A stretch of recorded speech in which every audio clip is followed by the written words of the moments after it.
საქართველოს ფინანსთა სამინისტროს საგამოძიებო Maliyyə Nazirliyinin İstintaq Xidməti tərəfindən həyata keçirilən əməliyyat nəticəsində xüsusilə böyük miqdarda aksizsiz siqaretin saxlanılması və daşınması faktı üzrə bir nəfər saxlanılıb. Qurumun məlumatına görə, KXT Dairə Prokurorluğu ilə birgə aparılan əməliyyat axtarış və istintaq tədbirləri nəticəsində aksiz markası olmadan böyük miqdarda aksizli malların saxlanılması və daşınması faktı müəyyən edilib. Hadisə ilə bağlı bir nəfər tutulub.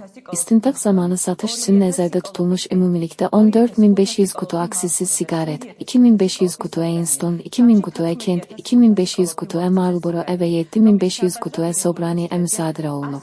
Qanunsuz məhsulların ümumi bazar dəyəri 125.100 lari təşkil edir. Faktla bağlı araşdırma Gürcüstan Cinayət Məcəlləsinin 200-cü maddəsinin 3-cü hissəsi ilə aparılır.